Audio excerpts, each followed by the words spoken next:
اس video کو like کریں، ہمارے چینل کو سبسکرائب کریں اور بیل آئیکن ضرور پریس کریں ہماری نیو ویڈیو سب سے پہلے دیکھنے کے لیے۔ السلام علیکم ورحمۃ اللہ وبرکاتہ، نحمده ونصلی علی رسولہ الکریم، اما بعد فاعوذ باللہ من الشیطان الرجیم، بسم اللہ الرحمن الرحیم، رب اشرح لی صدری ویسر لی امری واحلل عقدۃ من لسانی یفقہوا قولی۔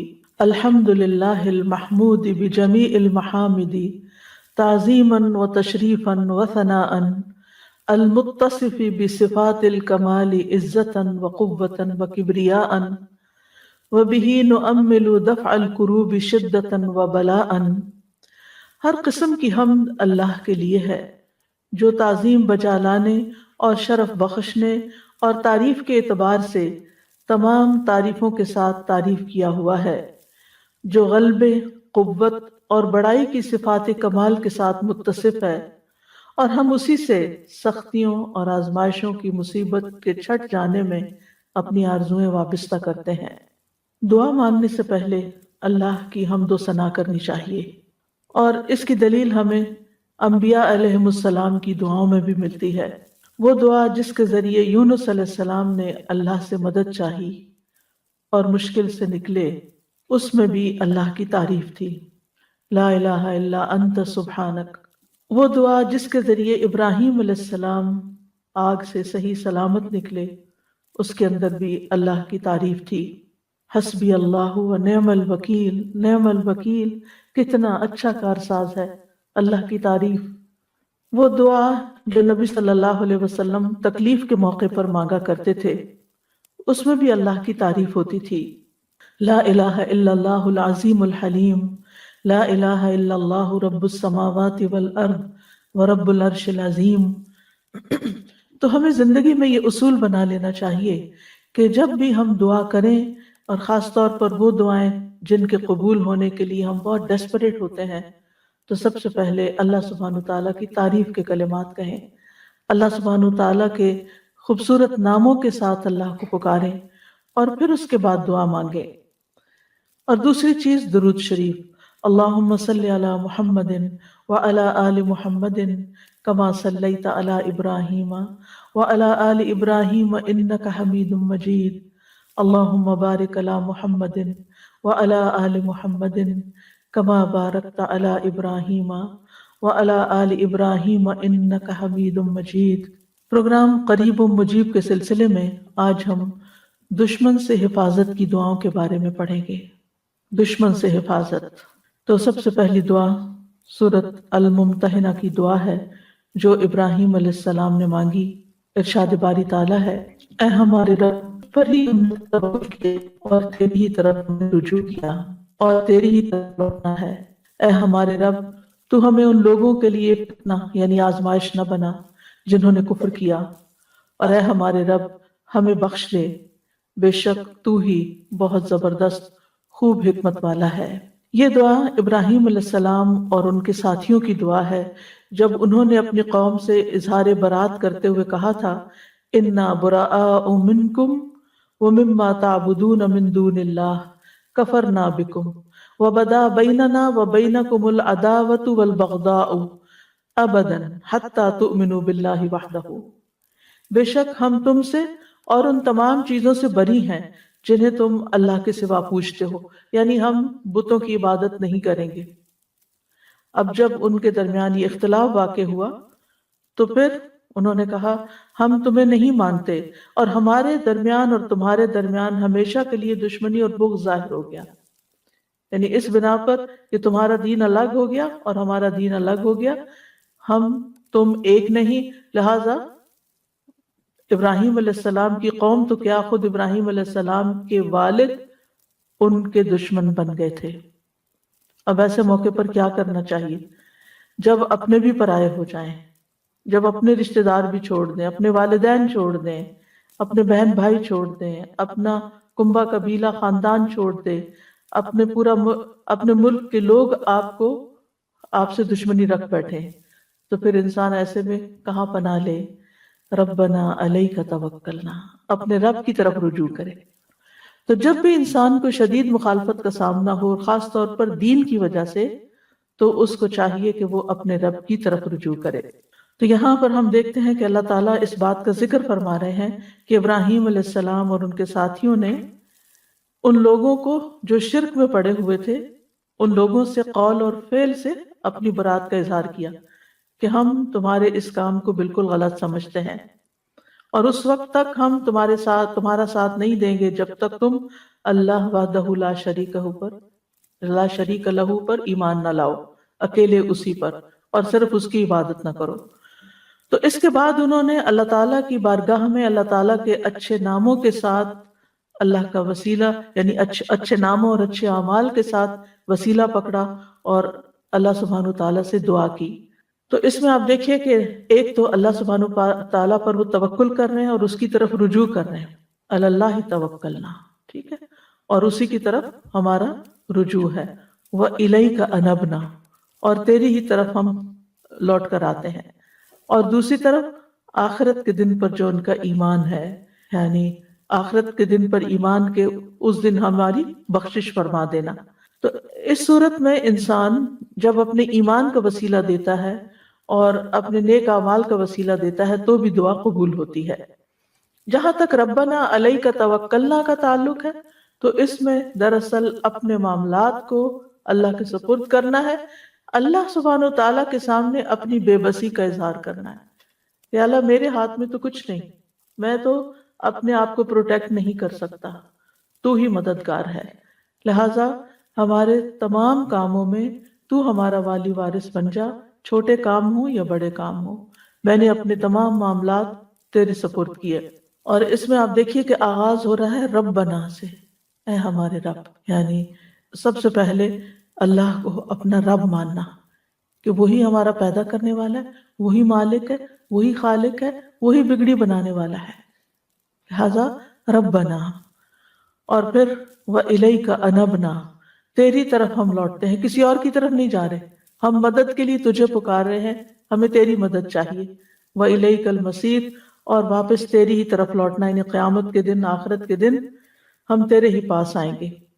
تو یہاں پر وَإِلَيْكَ کو پہلے لایا گیا، یعنی صرف اور صرف تیری طرف ہمارا توکل، ہمارا رجوع، ہمارا لوٹنا صرف تیری طرف ہے، ہمیں تجھ پر ہی کامل بھروسہ ہے اور پورا یقین ہے کہ تو ہی ہماری مدد کرے گا۔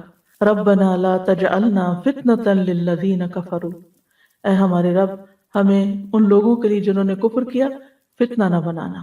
فتنہ کا لفظ جو ہے یہ فتنہ سے ہے، فتنہ کا معنی ہوتا ہے سونے کو آگ میں ڈالنا تاکہ اس کا کھرا پن کھوٹے پن سے ظاہر ہو جائے، یعنی اس کی میل کچیل الگ ہو جائے اور خالص سونا باہر نکل آئے۔ پھر اس لفظ کا اطلاق جو ہے وہ آزمائش اور امتحان پر ہوتا ہے۔ قرآن مجید میں فتنہ کئی معنوں میں استعمال ہوا ہے، فتنہ عذاب یا سزا کے معنوں میں بھی آیا ہے، اور مجاہد کہتے ہیں کہ اگر یہاں اس سے مراد عذاب ہو تو مطلب یہ ہے کہ اے اللہ ان کافروں کے ہاتھوں سے ہمیں عذاب نہ دینا اور نہ اپنی طرف سے عذاب دینا، ورنہ لوگ کیا کہیں گے کہ اگر یہ لوگ حق پر ہوتے تو باطل پرست ان پر غالب نہ آتے، اور اگر یہ لوگ سچے ہوتے تو اللہ کی طرف سے ان پہ عذاب نہ آتا۔ تو ہمارا دین ہمارے لیے یعنی حفاظت کا ذریعہ بنے، نہ کہ آزمائش کا ذریعہ بنے۔ فتنے کا ایک معنی غلبہ بھی ہے۔ قتادہ کہتے ہیں کہ ابراہیم علیہ السلام نے دعا مانگی کہ اے اللہ تو ان کو ہم پر غلبہ عطا نہ کرنا، کیونکہ وہ تعداد میں بہت زیادہ تھے، پوری قوم ایک طرف تھی اور یہ 2-3 لوگ ایک طرف تھے، کہ یہ ہم پر غالب نہ آ جائیں۔ اور ویسے بھی جو میجورٹی ہوتی ہے وہ اتھارٹی خود بخود ہی بن جاتی ہے، لوگ عام طور پر پھر اسی کی طرف چل پڑتے ہیں کہ اتنے سارے لوگ بے وقوف ہو گئے ہیں، کیا وہ غلط کہتے ہیں، لہٰذا وہ ان کی طرف راغب ہو جاتے ہیں۔ تو یا رب ان کو ہمارے اوپر غالب نہ کرنا، ورنہ لوگ سمجھیں گے کہ یہی حق پر ہے۔ تو یہ دونوں معنی یہاں پر لیے جا سکتے ہیں۔ اور یہاں پر اگر آپ الفاظ پر غور کریں تو کہتے ہیں ربنا لا تجعلنا فتنة للذین کفروا، ہمیں کفر کرنے والے لوگوں کے لیے فتنہ نہ بنانا۔ سوال یہ ہے کہ کفر کرنے والے کو دوسری لفظوں کے کافر کس طرح فتنہ بن سکتا ہے؟ کافر 2 طرح فتنہ بن سکتا ہے، ایک فتنے میں ڈالنے والا اور دوسرا فتنے میں مبتلا یعنی ہونے والا۔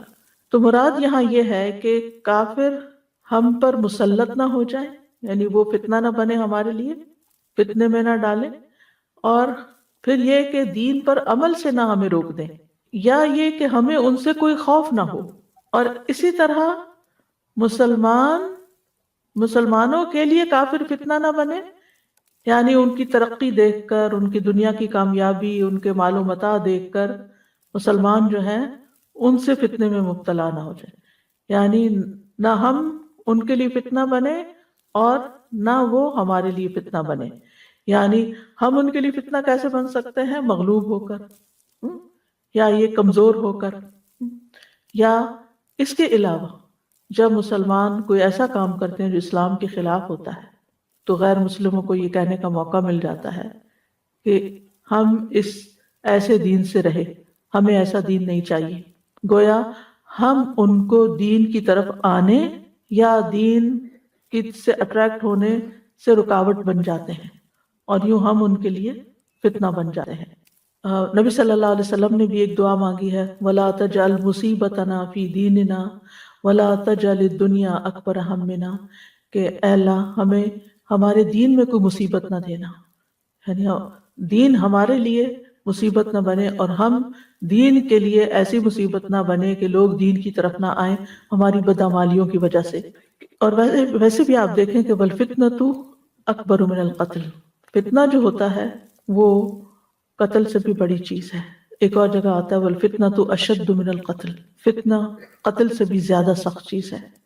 وَاغْفِرْ لَنَا رَبَّنَا، اے ہمارے رب ہمیں بخش دے، یعنی ہم نے جو غلط کام کیے ہیں ان پر ہماری بخشش فرما، یعنی ہم اپنی طرف سے دین پر چل رہے ہیں لیکن پھر بھی غلطیاں ہو رہی ہیں تو ہمیں معاف کر دے، اور ہماری غلطیوں کی وجہ سے تو ہم کو سزا نہ دینا، نہ دنیا میں نہ آخرت میں، اور ہمارے گناہوں پر پردہ ڈال دے۔ یعنی کہ غفارہ کا مطلب ہوتا ہے ڈھانک دینا، یعنی ہمارے عیب چھپا دے، وہ عیب کہ جو دوسروں کے لیے فتنہ بن سکتے ہیں اور دوسرے ہماری وجہ سے دین کی طرف آنے سے رک سکتے ہیں۔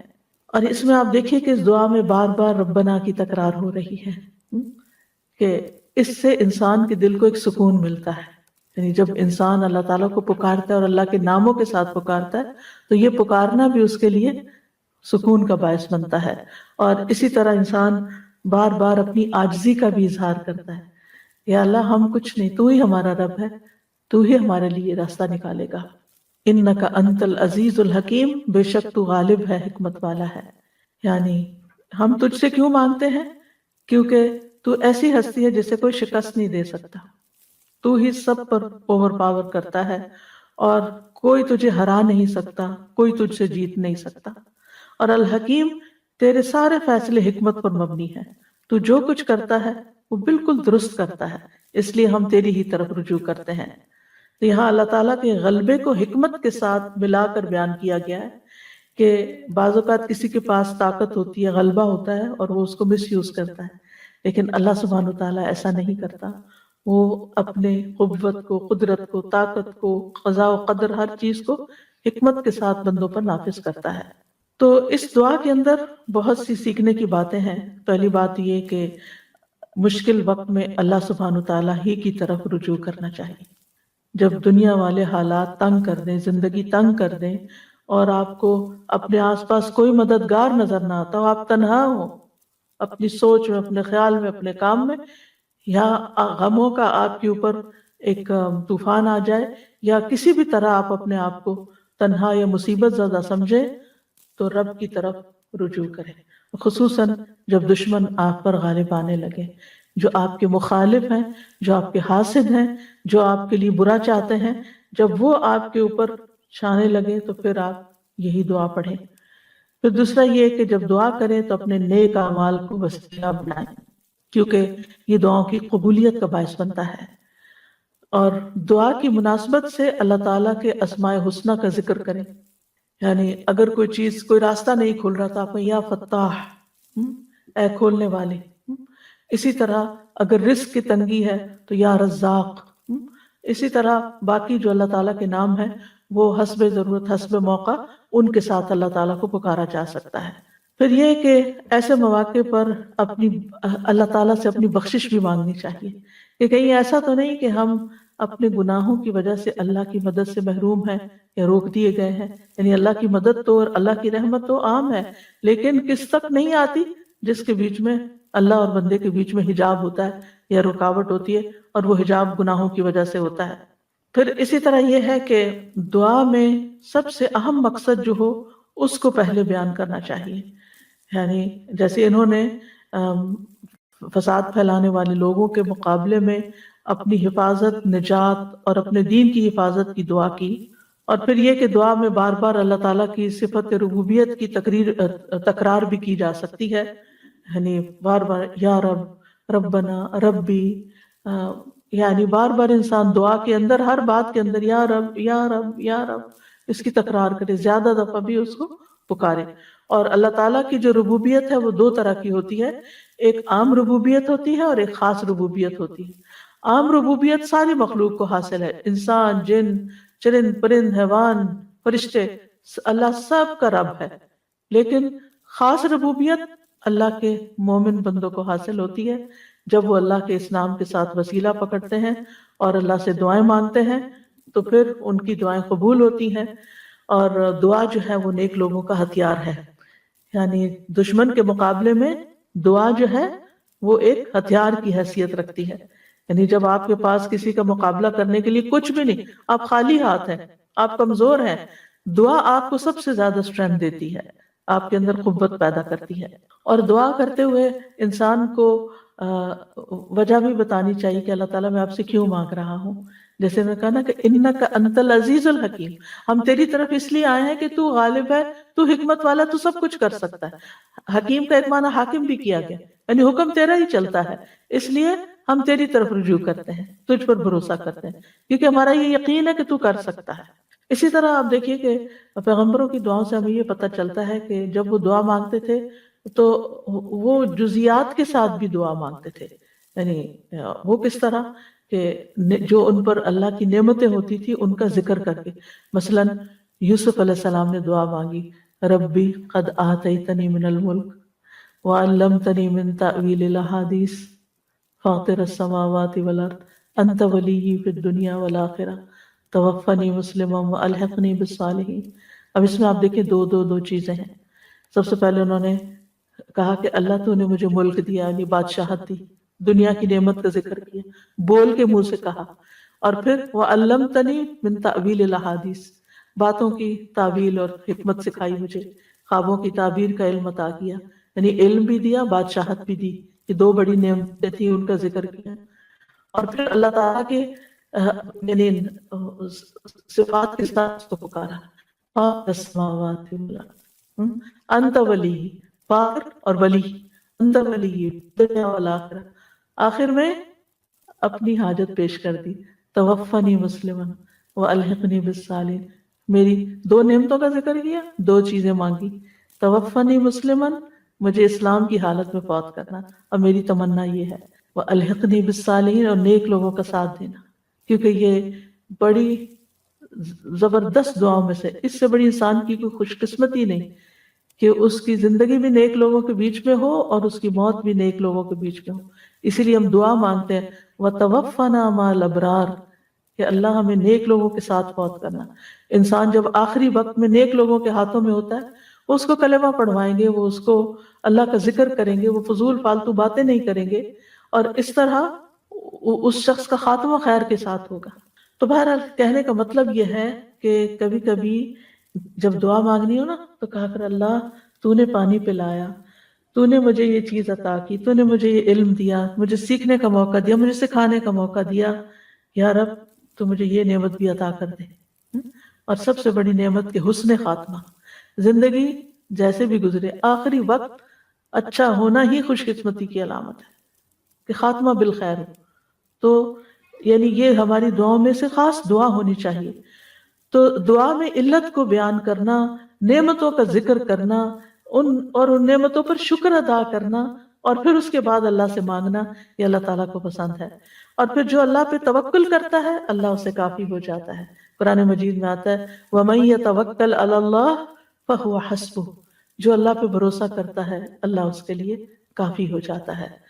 اور دعا مانگنے والے کو اللہ تعالیٰ کے نام بھی آنے چاہیے، اللہ تعالیٰ کی صفات کا پتہ ہونا چاہیے. اس لیے اگر ہم چاہتے ہیں ہماری دعائیں قبول ہوں تو ہم اللہ تعالیٰ کے اسماء و صفات کا علم حاصل کریں، کیونکہ وہ اشرف العلوم میں سے ہے، یعنی اس علم میں سے جو سب سے بہترین اور سب سے اعلیٰ علم ہے. کیونکہ جس نے اللہ کو پہچان لیا پھر ہی وہ اس کی عبادت کے اندر اس کا دل لگے گا اور محبت سے عبادت کرے گا، شوق سے دعا مانگے گا، پھر وہ اللہ تعالیٰ کے بارے میں بدگمانی نہیں کرے گا، اس کی دنیا اور آخرت دونوں اچھی ہو جائے گی. نیکسٹ دعا ہے، تو انہوں نے کہا اللہ ہی پر ہم نے توکل کیا، اے ہمارے رب تو ہمیں ان ظالم لوگوں کے لیے فتنہ نہ بنا اور تو ہمیں اپنی رحمت کے ساتھ کافر قوم سے نجات دے. یہ دعائیں موسیٰ علیہ السلام اور ان کی قوم کے نوجوانوں کی ہیں جو موسیٰ علیہ السلام پر ایمان لائے تھے. اللہ تعالیٰ نے موسیٰ علیہ السلام کو واضح نشانیاں دے کر فرعون اور اس کی قوم کی طرف بھیجا تھا جو بنی اسرائیل پر بہت ظلم و ستم کر رہے تھے. لیکن موسیٰ علیہ السلام کے واضح معجزات، چمکتا ہاتھ، عصا کا اژدہا بن جانا اور دیگر معجزات دیکھ کر بھی اور پھر خاص طور پر جادوگروں کی شکست کھانے کے باوجود وہ ایمان نہیں لائے، یعنی فرعون اور اس کے سردار جو تھے، سوائے اس کی قوم کے چند نوجوان لوگوں کے. اور دوسری طرف فرعون کا ظلم اور بڑھ گیا، بجائے اس کے کہ وہ معجزے دیکھ کر ایمان لے آتا اور زیادہ ظالم بن گیا. تو بنی اسرائیل نے موسیٰ علیہ السلام سے شکوہ کیا کہ آپ کے آنے سے پہلے بھی ہمیں اذیتیں دی گئیں، ہم سمجھتے تھے کہ آپ آئے ہیں اب ہماری نجات ہوگی، اب پھر ہمارے اوپر فتنہ آ گیا ہے، مصیبت آ گئی ہے. تو موسیٰ علیہ السلام نے ان کو صبر اور توکل کی تلقین کی کہ اگر تم واقعی مسلمان ہو اور تمہارا یہ دعویٰ ہے کہ تم اللہ پہ ایمان رکھتے ہو تو پھر اسی پہ بھروسہ کرو، وہ ضرور تمہیں نجات عطا کرے گا. موسیٰ علیہ السلام کی قوم کے نوجوانوں نے یعنی موسیٰ علیہ السلام کی نصیحت کو نہ صرف یہ کہ قبول کیا بلکہ اس کے مطابق دعا بھی مانگی، زبان سے بھی اقرار کیا کہ ہم صرف اللہ ہی پر توکل کرتے ہیں، اور اے اللہ ہمیں ظالم لوگوں کے لیے فتنہ نہ بنانا کہ وہ ہم پہ غالب آ جائیں اور وہ یہ سمجھنے لگے کہ وہی حق پر ہے. کیونکہ ظالم دشمن جب غالب آتا ہے تو وہ سمجھتا ہے کہ وہ اپنے آپ کو جسٹیفائی کر لیتا، اپنی کامیابی کو سبب سمجھتا ہے، اپنی کامیابی کو وجہ سمجھتا ہے اپنے حق پر ہونے کی کہ میں ہی حق پر ہوں. تو انہوں نے کہا کہ یا رب ہمیں ان کے ہاتھوں عذاب نہ دے اور اس کافر قوم سے نجات دے. تو یہاں بھی آپ دیکھیں کتنا فاصلہ ہے زمانی ابراہیم علیہ السلام اور موسیٰ علیہ السلام کے بیچ میں، لیکن کتنی سملیرٹی ہے دونوں پیغمبروں کی تعلیم میں اور ان کے ماننے والوں کی دعاؤں میں. تو پیغمبر جو ہیں وہ اپنی قوم کو ہمیشہ توکل کا درس دیتے ہیں، اور یہ ایک حقیقت ہے. اگر آپ مسلمان بن کے جینا چاہتے ہیں نا تو یہ پاسبل ہی نہیں کہ اللہ تعالیٰ کی مدد کے بغیر کر سکے، کیونکہ دنیا میں بہت مشکلات ہیں، گھر کے اندر بھی ہیں، باہر بھی ہیں، مخالفتیں بھی ہیں، بہت کچھ ہے.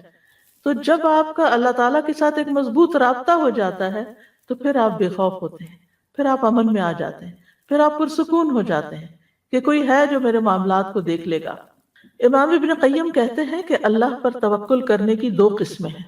نمبر 1 دنیاوی حاجتوں کے حصول اور دنیاوی تکلیفوں کو ہٹانے میں اللہ پر توکل، یعنی دنیا کی کوئی مشکل ہے تو اس کے لیے آپ اللہ کی طرف رجوع کریں. دوسرا ہے اللہ کی پسند اور رضا کے حاصل کرنے کے لیے اللہ پہ توکل کرنا، کہ اللہ سبحانہ وتعالیٰ کی رضا حاصل کرنے کے لیے اللہ کی طرف رجوع کرنا. اب اس چیز کو حاصل کرنے کے لیے جس کو اللہ پسند کرتا ہے، یعنی ایمان میں ترقی ہے، یقین میں اضافہ ہے، اسلام کی طرف دعوت ہے، عبادات کو بہترین طریقے سے کرنے کی توفیق ہے، تو یہ ساری چیزیں اللہ سبحانہ وتعالیٰ ہی کی توفیق سے ہوتی ہیں. تو دونوں صورتوں میں انسان کو اللہ کافی ہو جاتا ہے. یعنی جب بندہ اللہ پہ توکل کرتا ہے، جیسے کہ توکل کرنے کا حق ہے، تو اللہ اس کو کافی ہو جاتا ہے. اور ضروری نہیں کہ انجام اس صورت میں ہو جس کو آپ پسند کرتے ہیں، بلکہ انجام اس صورت میں ہوتا ہے جس کو اللہ پسند کرتا ہے، جس کے ساتھ وہ راضی ہوتا ہے. تو موسیٰ علیہ السلام نے اپنی قوم سے کہا تھا کہ تم توکل کرو، تو انہوں نے فوراً بات مانی، فوراً بات قبول کی کہ ہم نے توکل کر لیا.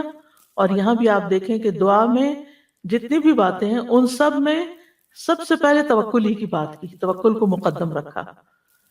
ربنا لا تجعلنا فتنة للقوم الظالمین، اے ہمارے رب ہمیں ظالم قوم کے لیے فتنہ نہ بنا۔ پیچھے اس کی وضاحت ہو چکی ہے کہ ان کو ہم پر مسلط نہ کرنا کہ وہ ہمیں تکلیفیں پہنچائیں، یہاں تک کہ ہمیں ہمارے دین سے پھیر دیں، اور ہمیں ان کے لیے فتنہ نہ بنا کہ وہ ہماری وجہ سے دین سے پھر جائیں یا دوسروں کو دین سے پھیر دیں، اور وہ یہ کہیں کہ اگر یہ لوگ حق پر ہوتے تو ہم پر مسلط نہ کیے جاتے اور ہم ان کو تکلیف نہ پہنچا سکتے۔ وَنَجِّنَا بِرَحْمَتِكَ مِنَ الْقَوْمِ الْكَافِرِينَ، اور ہمیں اپنی رحمت کے ساتھ کافر قوم سے نجات دے دے، ہم ان سے بچنا چاہتے ہیں کیونکہ فرعون کا ظلم بڑھ چکا تھا۔ اب یہاں پر انہوں نے اللہ تعالیٰ کی رحمت کو وسیلہ بنایا ہے، یعنی دعا کی قبولیت میں ایک چیز یہ ہوتی ہے کہ آپ اللہ تعالیٰ کے کسی نام کو وسیلہ بنائیں، یا کسی اپنے نیک کام کو وسیلہ بنائیں، یا پھر اللہ تعالیٰ کی کسی صفت کو وسیلہ بنائیں، اور اس میں خاص طور پر اللہ تعالیٰ کی رحمت، کیونکہ اس سے انسان کی مصیبتیں دور ہوتی ہیں۔ یعنی جب انسان کہتا ہے نا کہ یا اللہ یا رحمان یا رحیم، یا حی یا قیوم برحمتک استغیث ونجنا برحمتک، تو جہاں جہاں رحمت کا ذکر ہے وہاں اس رحمت کی وجہ سے اللہ تعالیٰ کی یعنی پھر جب ہم پکارتے ہیں تو اللہ کی رحمت جوش میں آتی اور اللہ تعالیٰ مہربانی فرماتا ہے۔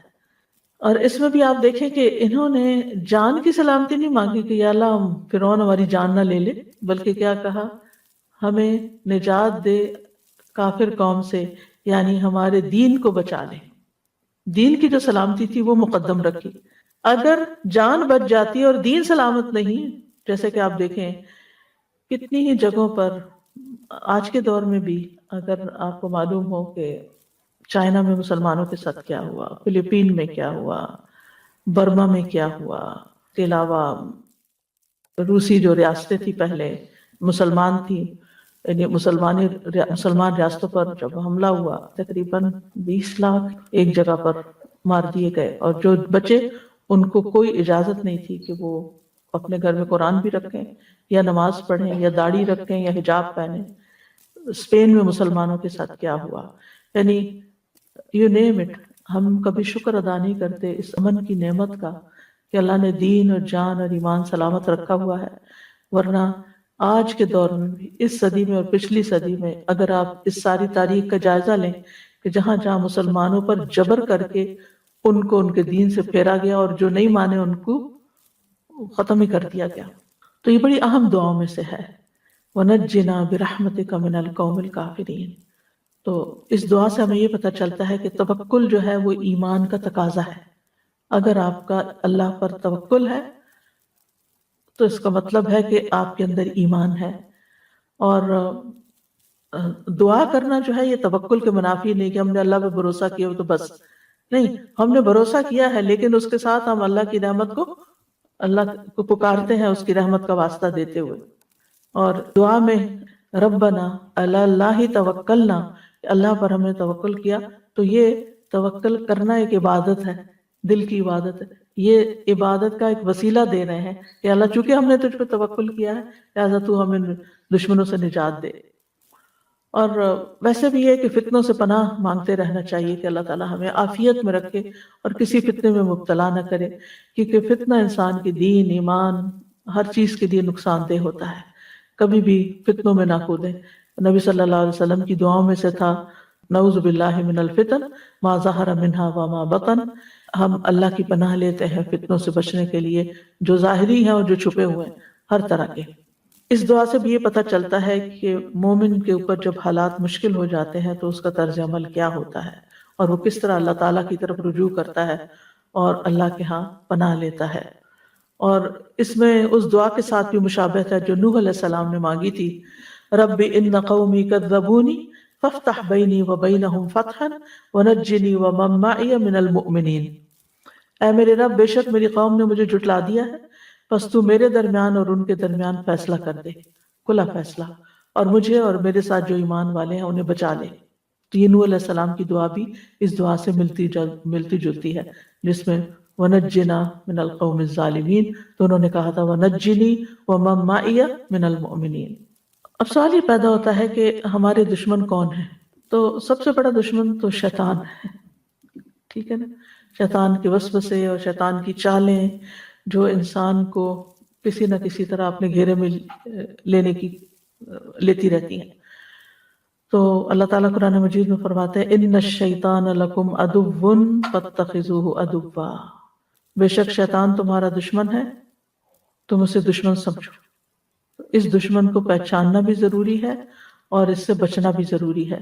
پھر اسی طرح وہ لوگ جو اپنے کفر میں سخت اور پکے ہوتے ہیں وہ ایمان لانے والوں کے دشمن بن جاتے ہیں. اللہ تعالیٰ فرماتے ان الکافرین کانوا لکم عدوا مبینا، بے شک کافر تمہارے کھلے دشمن ہیں. یعنی جیسے نبی صلی اللہ علیہ وسلم کو جنہوں نے انکار کیا اور پھر اس کے بعد چاہے وہ مشرکین مکہ میں سے تھے یا یہود میں سے تھے، اور ان کی دشمنی آپ دیکھتے ہیں کہ کس طرح مختلف طریقوں سے سامنے آئی. قرآن مجید کا مطالعہ کریں، کتنی غزوات ہوئیں، کس کس طریقے سے انہوں نے دھوکے دیے.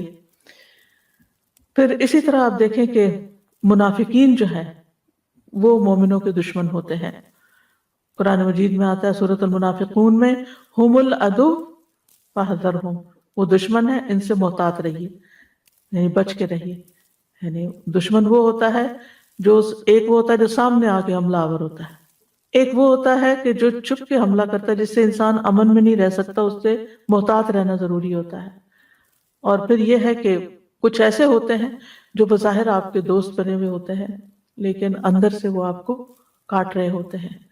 تو جتنے بھی دشمن ہوں انسان کے ان میں سے 3 جو ہے وہ شدید ترین ہیں، جیسے شیاطین جن، منافقین اور کفار. لیکن اس کے علاوہ انسان کے گھر میں بھی بعض اس کے دشمن ہو سکتے ہیں، جس کے بارے میں سورۃ تغابن میں آتا ہے ان من ازواجکم و اولادکم عدوا لکم فاحذروہم. اے لوگوں جو ایمان لائے ہو، بے شک تمہارے ازواج اور تمہاری اولاد میں سے بعض تمہارے دشمن ہیں، یعنی تمہارے اپنے ہی گھر میں تمہارے دشمن ہیں. اب وہ کس طرح کہ گھر والے ان سے تو ہم بڑی محبت کرتے ہیں لیکن بعض اوقات ان کی محبت ہمیں دین سے پھیر دیتی ہے، دین سے دور کر دیتی ہے. ان کی محبت میں بعض اوقات ہم غلط کام کرنے لگتے ہیں، بعض اوقات دوسروں پر ظلم و ستم کرنے لگتے ہیں. اب ایک چھوٹی سی مثال ہے، بہت چھوٹی، کہ جیسے ساس بہو کے جھگڑے میں چاہے بہو کا قصور ہو یا نہ ہو اسی کو قصوروار بنا دیا جاتا ہے، اور بیٹا چاہے ظالم ہو چونکہ بیٹا ہے، اپنا ہے، لہذا یعنی کہ غیر منصفانہ طور پر لوگ اس کا ساتھ دیتے ہیں. اب ویسے تو آپ بڑی اپنی محبت اس کا اظہار کر رہے ہیں لیکن آپ ایک غلط کام میں غلط چیز کا ساتھ دے رہے ہیں، اپنی عاقبت برباد کر رہے ہیں. پھر اسی طرح آپ دیکھیے کہ بعض اوقات انسان ان کے آرام، آسائش اور ان کی دنیاوی خواہشات کو پورا کرنے کے لیے حرام حلال میں تمیز نہیں کرتا، اور اس طرح وہ یعنی ہمارے نجات کا سبب بننے کی بجائے الٹا مصیبت کا سبب بنتے ہیں. ناجائز کاموں کا انسان ارتکاب کر لیتا ہے. اور اسی طرح ازواج بھی بعض اوقات یعنی کچھ شوہر رشوت نہیں لینا چاہتے یا غلط کام نہیں کرنا چاہتے لیکن بیویوں کے مطالبات ایسے ہوتے ہیں کہ جس میں انہیں مجبور ہو کر پھر حرام کی طرف قدم اٹھانا پڑتا ہے. اور بھی بہت سی چیزیں ہو سکتی ہیں. بہرحال جو دشمن سخت ترین دشمن ہیں اور جن سے ہر حال میں بچنا چاہیے، جس میں شیاطین جن و انس ہیں، اور ایسے لوگ جو آپ کے دین کے دشمن ہیں، اور ایسے جو اوپر سے تو آپ کے ساتھ ہیں مگر اندر سے آپ کے جاسوس ہیں یا منافق ہیں یا اندر سے وہ مخلص نہیں ہے. تو ان سب کے مقابلے کے لیے سب سے پہلا کام کرنے کا جو ہے وہ توکل ہے، کہ انسان اس چیز کے پیچھے نہ پڑا رہے، تجسس نہ کرتا رہے کون میرا دشمن ہے، کون نہیں ہے، کون میرے ساتھ ہے، کون میرے اس میں نہ پڑے، بلکہ کیا کرے، اپنا معاملہ اللہ کے سپرد کر دے. فَوَّضْتُ أَمْرِي إِلَى اللَّهِ. اللہ تعالیٰ اپنے نبی کو فرماتے ہیں یا ایھا النبی حسبک اللہ ومن اتبعک من المؤمنین. اے نبی آپ کے لیے بھی اور ایمان لانے والوں کے لیے جنہوں نے آپ کی پیروی اختیار کی اللہ کافی ہے. آپ ان کا مقابلہ نہیں کر سکتے لیکن یہ اللہ کا مقابلہ نہیں کر سکتے. جب اللہ ان کو پکڑے گا تو پھر یہ آپ کو نقصان نہیں دے سکتے. اور جو اللہ پہ بھروسہ کرتا ہے اللہ اس کو کافی ہو جاتا ہے، اس کو پھر اللہ کے سوا کسی اور کی مدد کی ضرورت نہیں رہتی. اور یاد رکھیے توکل کرنے والے کو اللہ کے اذن کے بغیر کوئی مخلوق نقصان نہیں دے سکتی.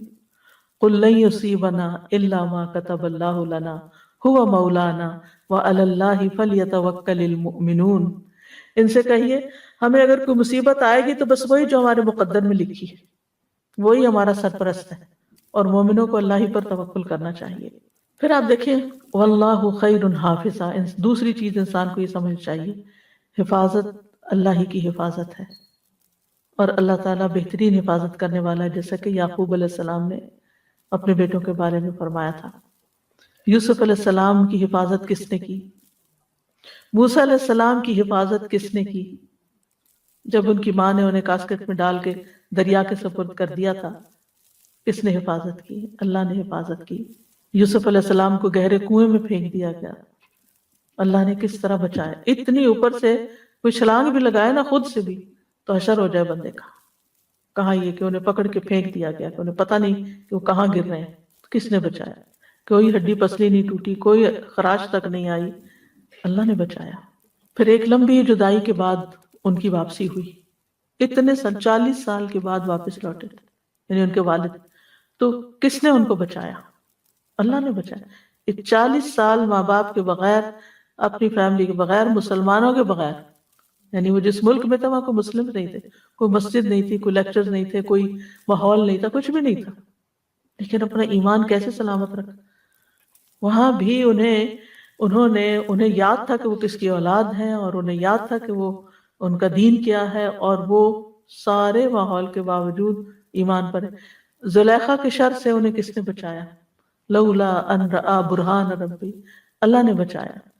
ابراہیم علیہ السلام کی حفاظت کس نے کی؟ جب کہا گیا حرقوا، اس کو آگ میں جلا دو، وانصروا آلہتکم ان کنتم فاعلین، اور اپنے معبودوں کی مدد کرو اگر تم کچھ کرنے والے ہو۔ قلنا یا نار کونی بردا وسلاما علی ابراہیم، ہم نے کہا ہے آگ تو ابراہیم پر سراسر ٹھنڈک اور سلامتی بن جائے۔ یہ کرنے والا کون تھا؟ اللہ ہی تھا۔ پھر آپ دیکھیے کہ سلیمان علیہ السلام کو اللہ تعالیٰ نے عظیم بادشاہت دی تھی، جنات کو ان کے تابع کر دیا تھا، وہ جو حکم دیتے تھے بجا لاتے تھے، عجیب و غریب کام وہ کر دیتے تھے۔ تو ان کی جو سرکشی تھی اور ان کی جو طاقت تھی، آپ کو معلوم ہے سلیمان علیہ السلام کی مجلس میں کتنا طاقتور جن بیٹھا، جس نے کہا کہ صرف آنکھ جھپکنے کی دیر میں ملکہ بلقیس کا تخت اٹھا کے لا سکتا ہوں۔ اتنے بڑے جن کو، یا وہ جو بھی مخلوق تھی، یعنی آج تک کوئی اتنی سائنس اور ٹیکنالوجی ترقی کر چکی، آج تک کوئی ایسی چیز ایجاد نہیں ہوئی کہ جو اتنی دیر میں اتنا بڑا تخت اتنی دور سے اٹھا کے آپ تک پہنچا دے۔ ٹھیک ہے، آپ کے الفاظ ایک جگہ سے دوسری جگہ چلے جاتے ہیں، لیکن چیزیں نہیں جا رہی اس طرح، شاید آئندہ کبھی ایسے ہو، لیکن اتنے طاقتور جن سے سلیمان علیہ السلام کو کوئی خطرہ نہیں تھا۔ ہمیں تو کوئی سچی جھوٹی بھی کہہ دینا کہ اس عمارت میں جن ہے تو ہمارا خوف سے برا حال ہو جائے، لیکن سلیمان علیہ السلام ان سے کام لیتے تھے اور طاقتور جنوں سے کام لیتے تھے۔ پھر آپ دیکھیں کہ عیسیٰ علیہ السلام کی حفاظت کس نے کی؟ ان کو کس نے بچا کے اٹھا لیا جبکہ رومی سپاہی جو تھے وہ گھیرا ڈال چکے تھے، بچ نکلنے کی کوئی صورت نہیں تھی۔ خود رسول اللہ صلی اللہ علیہ وسلم کو غار میں کس نے محفوظ کیا تھا؟ الا تنصروه فقد نصرہ اللہ اذ اخرجہ الذین کفروا ثانی اثنین اذ ہما فی الغار اذ یقول لصاحبہ لا تحزن ان اللہ معنا، اللہ نے حفاظت کی تھی۔ تو اللہ اپنے بندوں کی ہر شر والی چیز سے حفاظت کرتا ہے، اور حفاظت اور پروٹیکشن اللہ سے مانگنی چاہیے۔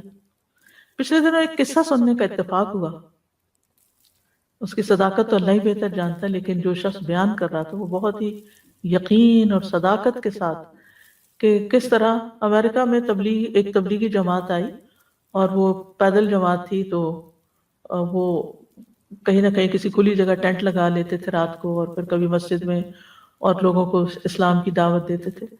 تو وہ کہتے ہیں کہ وہ ایک چرچ کے باہر جو پارکنگ لاٹ ہوتی ہے وہاں انہوں نے خیمہ لگا لی۔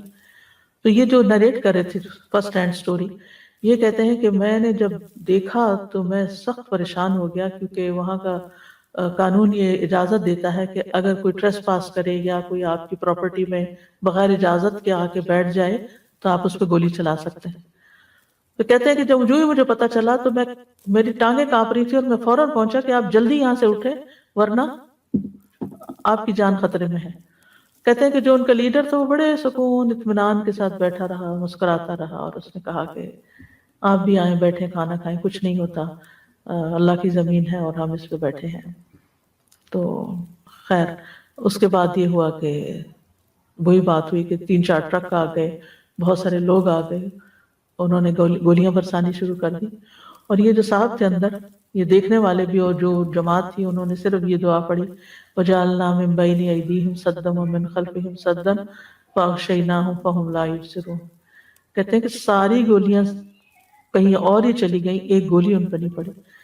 پھر آخر وہ اتر کے آئے وہاں اندر اور دیکھا کہ یہ کیا ہو رہا ہے، تو ان کو تو ایک طرح خراش بھی نہیں آئی، تو وہ کہنے لگے کہ یہ کیا معاملہ ہے۔ تو انہوں نے کہا کہ یہاں کیوں ہو تم؟ انہوں نے کہا کہ ہم اس طرح مسافر ہیں اور ہم نے اپنا خیمہ یہاں لگایا ہے، اور تو بہرحال وہ سارا قصہ پورا یہ ہوا کہ وہ بہت زیادہ مرعوب ہوئے، پتہ نہیں پھر مسلمان ہوئے یا نہیں، آگے کی مجھے کہانی نہیں معلوم، لیکن وہ اس بات پر بہت ہی حیران تھے کہ ہم تو یہ دیکھنے آئے کہ جو اندر لوگ ہیں وہ مرے بھی ہیں کہ نہیں، تو یہاں تو ایک بھی نہیں، کچھ بھی نہیں ہوا کسی کو۔ تو یعنی آج کے دور میں بھی بعض اوقات اس طرح کے واقعات ہو جاتے ہیں کہ کوئی بچہ ہو آخری منزل سے اوپر کئی سٹوری سے گرتا ہے اور وہ بالکل صحیح سلامت ہوتا ہے، اور یعنی بچانے والا اللہ ہے۔ تو اگر کسی بھی خوف اور دہشت کے موقع پر آپ پورا بھروسہ اللہ پہ کر لیں، اللہ کو پکاریں، اور مچھلی کا قصہ جو یونس علیہ السلام کا وہ تو سب جانتے ہیں کہ مچھلی کے پیٹ میں جا کے باہر نکلنا، اور ریسنٹلی بھی ایک واقعہ پیش آیا اس کے، تو بلکہ میں نے کلپ بھی دیکھا تھا کہ کس طرح وہ اندر سے اس کو نکالا گیا انسان کو۔ یعنی ہم اگر آپ دیکھیں کہ اس وقت بھی ہمارے آس پاس بہت سے خطرات ہو سکتے ہیں، ہم کہیں چل رہے ہیں، ہم کہیں سفر کر رہے ہیں، ہمیں تو پتہ بھی نہیں ہوتا کہ کس طرح اللہ سبحانہ و تعالیٰ ہماری جان بچا دیتا ہے، کس طرح حفاظت کرتا ہے۔ جب ہم سو جاتے ہیں ہمیں کچھ پتہ ہوتا ہے ہمارے پاس کون سا کیڑا مکوڑا چل رہا ہے، لیکن کس طرح ایک نظام کے تحت اس نے ہمارے کانوں کو پروٹیکٹ کیا ہوا ہے کہ اندر جو ویکس ہو اتنی کڑوی ہے کہ کوئی کیڑا مکوڑا اندر جانے کی ہمت نہیں کرتا، اس کو دور سے ایسی اسمیل آتی ہے کہ وہ اندر نہیں گھستے سوائے وہ کن کھجور کے کہ جو شاید، لیکن عمومی طور پر آتے تھے۔ اسی طرح باقی بھی جنات ہیں، حیوانات ہیں۔ ہم لوگ تو یہاں بہت ایک پروٹیکٹڈ قسم کے ماحول میں رہتے ہیں، لیکن بہت سے لوگ زمین پہ سوتے ہیں، ان کے پاس چھت نہیں ہوتی، جھگیوں میں سو رہے ہوتے ہیں، کسی وحشی جانور کے آنے سے کوئی چیز روکنے والا دروازہ بھی نہیں ہوتا، جھگیاں ایسی ہوتی ہیں کہ کپڑا ڈالا ہوا ہوتا ہے سامنے، کوئی چیز پروٹیکٹ نہیں کرتی، لیکن اللہ تعالیٰ بچاتا ہے۔ تو اللہ سبحانہ و تعالیٰ ہی کی حفاظت ہوتی ہے، لہٰذا جتنے بھی مختلف طرح کے ہمارے دل میں خوف ہے نا، وہ نکال دینے چاہیے، یہ کہنا چاہیے اللہ میرا تجھ پر بھروسہ، اور اللہ خیر حافظہ، اللہ ہی بہترین حفاظت کرنے والا ہے۔ لا تحزن ان اللہ معنا، اللہ ہمارے ساتھ ہے۔ یعنی بعض اوقات ہوتا ہے نا کسی کو گھبراہٹ ہوتی ہے، انگزائٹی شروع ہو جاتی ہے، پریشانی شروع ہو جاتی ہے کہ معلوم نہیں اب کیا ہو جائے گا، اب تو میں زندہ نہیں بچ سکتا، لیکن اگر زندگی ہے تو وہ بچا لے گا، اور اگر زندگی نہیں تو کوئی بچا نہیں سکتا۔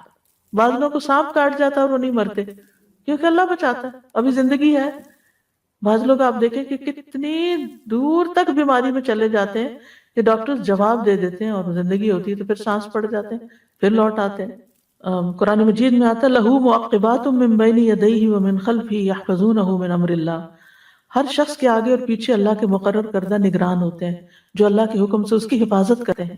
مجاہد کہتے ہیں کہ ہر انسان پر ایک فرشتہ مقرر ہے جو نیند کی حالت میں اور جاگتے ہوئے اس کی جنات، انسانوں اور کیڑے مکوڑوں سے حفاظت کرتا ہے، سوائے اس چیز کے جس کی اللہ نے اجازت دی تو وہ پہنچ کے رہتی ہے۔ یعنی اگر کوئی نقصان دینے والی چیز نے آنا ہے وہ آ جائے گی، لیکن ادروائز حفاظت کے لیے اللہ نے بتا دیا کہ فرشتے مقرر ہیں۔ کعب احبار کہتے ہیں اگر اللہ عز و جل نے تم پر فرشتے مقرر نہ کیے ہوتے جو تمہارے کھانے، تمہارے پینے، تمہارے پردے کی چیزوں میں تمہارا دفاع نہ کرتے تو یقیناً جن تم کو اچک کے لے جاتے۔ تو اللہ تعالیٰ فرشتوں کے ذریعے حفاظت کرتا ہے، اور خاص طور پر آپ دیکھیں کہ نبی صلی اللہ علیہ وسلم کی کس طرح حفاظت کی، کہ ابو جہل نے کیا کہا تھا کہ اگر میں نے محمد کو دیکھا صلی اللہ علیہ وسلم کہ وہ کعبہ کے پاس نماز پڑھ رہے ہیں تو میں ان کی گردن رون دوں گا۔ تو اسے کہا گیا کہ وہ محمد ہے، وہ کہنے لگا مجھے تو نظر نہیں آ رہے۔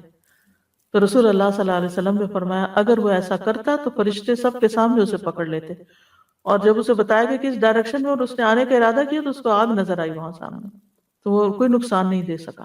تو اللہ سبحانہ تعالیٰ کی جو حفاظت ہے اس میں ابن رجب کہتے ہیں کہ اللہ تعالیٰ دو طرح بندوں کی حفاظت کرتا ہے، ایک ان کی دنیا کی مصلحتوں کی حفاظت، جیسے ان کے جسم، جان، مال سب کی حفاظت، اور جیسے دشمنوں کے خلاف حفاظت، اور دوسرے ان کے دین ایمان کی حفاظت، یعنی ایک دنیا کی حفاظت، دنیاوی چیزوں کی، اور ایک دین ایمان کی حفاظت۔ تو دین ایمان کی حفاظت جو ہے اس میں جیسے دل کو شبہات اور شکوک و شبہات سے بچاتا ہے، کیونکہ وہ دل میں اگر دین کے کسی بھی چیز کے بارے میں شک آ جائے تو نفاق کی طرف لے جاتا ہے، یعنی فی قلوبہم مرض، کس کے بارے میں کہا گیا؟ منافقین۔ تو شکوک و شبہات جو ہے یہ ایک بیماری ہوتے ہیں، اور ایسے لوگ پھر منافقت کی طرف چل جاتے ہیں۔ پھر اسی طرح شہوات، خواہشات، اگر دل میں وہ پیدا ہو جائے تو وہ بھی انسان کو دین میں پھر انسان کمپرومائز کرنے لگتا ہے۔ تو اللہ سبحانہ و تعالیٰ انسان کو وسوسوں سے بچاتا ہے، انسان کے ایمان کو مضبوط کرتا ہے، اور اسی طرح اللہ تعالیٰ بندوں کی عقل اور قوت کی حفاظت بھی کرتا ہے، صحت کی حفاظت کرتا ہے۔ بعض سلف صالحین کہتے ہیں کہ عالم کی عقل زائل نہیں ہوتی۔ ابھی ریسنٹلی وہ نسیم بہن کی ڈیتھ ہوئی ہے، ماشاءاللہ حافظ قرآن تھی، یہیں کی گریجویٹ تھی، الہدا سے ہی انہوں نے کیا تھا۔ تو سیٹرڈے کو ان کی وفات ہوئی، اور وفات کے وقت ماشاءاللہ ان کی بہنیں، ان کے دوست ان کے پاس تھیں، تو بتا رہے ہیں کہ تھوڑی دیر پہلے تک بھی وہ باتیں کر رہی تھی، معافی مانگ رہی تھی اور باتیں کر رہی تھی، کلمہ پڑھ رہی تھی، استغفار کیا، توبہ معافی کی، یعنی آخری لمحے تک ان کی عقل سلامت تھی، یعنی کہ حالانکہ کافی ایجڈ بھی تھی اور بہت عرصے سے شدید بیمار بھی تھی۔ بندہ بیمار ہو تو اس کی ویسے ہی عقل کام نہیں کرتی، اتنی تکلیف میں ہو، ہر 2 گھنٹے بعد مارفین لگ رہی تھی، لیکن اس پین میں بھی اور درد میں بھی کلمہ بھی نصیب ہوا، بے ہوش نہیں تھی، صحیح سلامت عقل کام کر رہی تھی۔ یہ اللہ کی دی ہوئی حفاظت ہوتی ہے، اور یہ اللہ کے کلام کی برکت سے ہوتی ہے۔ جتنا زیادہ آپ قرآن پڑھتے ہیں، ذکر کرتے ہیں، تو اللہ سبحانہ وتعالیٰ اسی طرح آپ کی حفاظت فرماتے ہیں۔ جی ایک رات پوری ان کو نیند نہیں آتی تھی، رات بھر قرآن پڑھتی رہی، 16 پارے ان کے ہو گئے۔ پھر آپ دیکھیے کہ تو بعض علماء کہتے ہیں کہ جو قرآن کو حفظ کر لیتا ہے اور جمع کر لیتا ہے اس کی عقل قائم رہتی ہے، یعنی اللہ تعالیٰ اس قرآن کی، کیونکہ اس کے سینے میں قرآن ہے تو اس کی عقل کو زائل ہونے سے بچا لیتا ہے۔ ابو طیب الطبری جو تھے 100 سال کی عمر سے آگے بڑھ گئے تھے، یعنی 100+ ہو گئے تھے، لیکن وہ اپنی عقل اور قوت سے فائدہ اٹھا سکتے تھے۔ ایک دن انہوں نے کشتی سے زمین پر قوت سے چھلانگ لگائی تو ان کو اس پر ملامت کی گئی کہ آپ کو ایسا نہیں کرنا چاہیے تھا۔ تو انہوں نے کہا یہ وہ اعضاء ہیں جن کی ہم نے بچپن میں نافرمانیوں سے حفاظت کی، تو اللہ نے ہمارے لیے ہمارے اعضاء کی بڑھاپے میں حفاظت کی۔